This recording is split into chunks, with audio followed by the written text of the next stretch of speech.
So Hollywood singer Mary Millben has now expressed her support for the farm laws and Prime Minister Modi's leadership as protests continue in the nation over the new laws.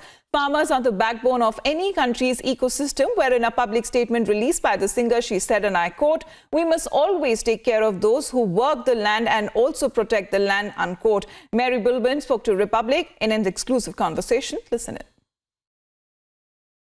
We've seen a lot of controversy about that tweet that came in, remember, from so-called international celebrities. You've seen the MEA hitting right back where it should have. Now, interestingly, right now, I have with us the famous Hollywood singer, Mary Millben, and she has another take on this entire controversy. Mary, it's nice to have you here. I've just seen this tweet that came in from you a little earlier.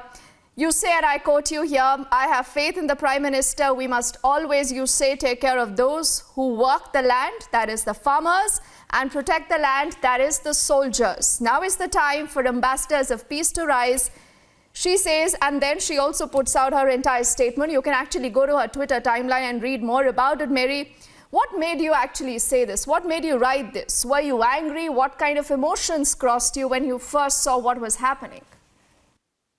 Sure. Well, first of all, thanks for having me. Appreciate you, darling, and Republic TV certainly for having me here today. You know, I tell you, there's so much going on in the world, and I tell you, technology connects us all. So there's nothing that's hidden. And so when I first started seeing the protest and all of the conversations that were going on relative to farmers, you know, my heart really went out for the farmers, the families, and certainly for the leadership. You know, in America, we want leaders who institute policy, giving us Americans a direct channel and to opportunity in the American dream.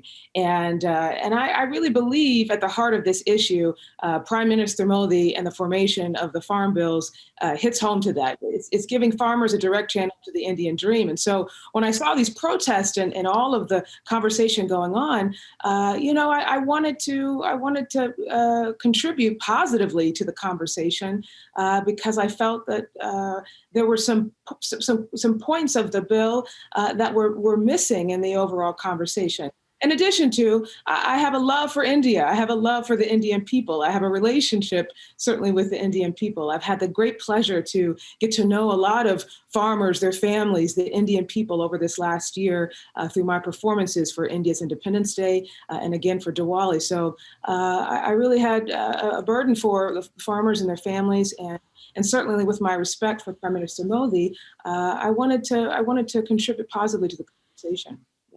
All right. And you know, Mary, then I have to ask you this. What is your take on people like Rihanna, people like Greta, who've actually gone ahead and tweeted about this entire issue? Now, many here back home in India say that, listen, you don't know anything about the farm laws. You know nothing about the MSP. You know nothing about the APMC. It's fine. You can have your opinion, but don't force that opinion on anyone. Well, let me say this first. I'll answer your question. Let me say this. Prime Minister Modi is 100% right in proposing a national framework for bettering the future of farmers.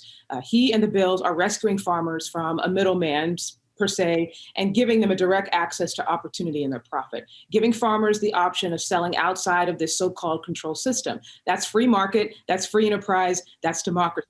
And free enterprise is the solution to a healthy and sustainable livelihood. We certainly understand that in America as it relates to our farmers. And so that's exactly what Prime Minister Modi and the Indian government are trying to do, to look at the long-term livelihood of farmers. And so the farm bills are really an expression of free market, free enterprise, which is a strong element, certainly, of democracy. As it relates to, you know, all of the voices that have jumped in to speak about this, you know, we global artists, influencers, folks who have global platforms, we have a responsibility to be good stewards of our platforms when we're trying to help, to make sure that we are contributing to the conversation for the betterment of those in need, and certainly not distracting from the conversation. Any statement or social media post that encourages social unrest or harm against law enforcement is certainly not good for India, the United States, or the world. So as responsible citizens, we should be mindful of that fact. And, you know, I must say, there's been a number of folks certainly who have commented on the protests, and that has helped create a global awareness, certainly about farmers and the issues.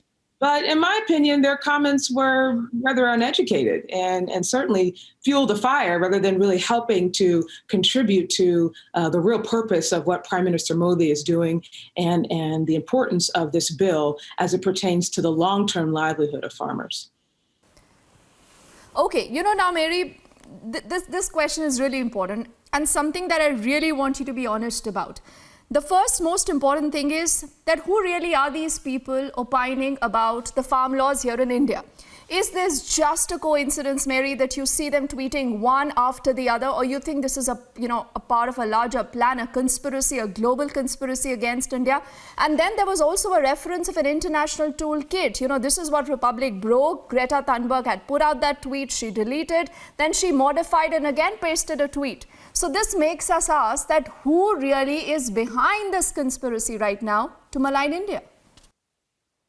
Well, it's a great question. And I tell you, it's a question that I think a lot of us all across the world are asking when we see these kinds of situations pop up, these protests and certainly these kind of instances.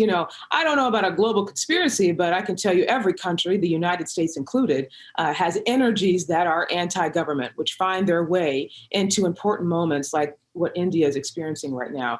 And, at the end of the day, I will say farmers in India need authentic voices who care about their issues and not about self-interest. And I can tell you the one voice who does care about farmers is Prime Minister Modi, and certainly his vision for improving the lives of farmers. His voice is authentic and his plan is authentic as it relates to the best interest for farmers and long-time livelihood. So, I'll say it again. Certainly, I'll say it to the beautiful farmers of India and their families. I would trust Prime Minister Modi. Trust this bill and this new framework. Say yes to free enterprise, free market. It's the best solution to your long-term livelihood. And to all those other voices that are trying to jump into the conversation that don't have anything to do with the best interest and the livelihood of farmers, then it's only causing problems, and certainly not in the best interest of those who are really in need, and those are the farmers. So every country's experiences. We're certainly experiencing the United States when it comes to some of those energies, and that's why in my original statement I said it's time for ambassadors of peace to rise. We need voices speaking positively about what Prime Minister Modi and the government are doing to try to better the lives of farmers. And we need voices speaking authentically in support of farmers and their families for their own livelihood. Oh, absolutely. Like this, every voice matters. And like the MEA said to all of these international celebrities, mind your business. Mary Millben, it's been a pleasure. Thank you so much for speaking to us here on Republic. Thank you so much.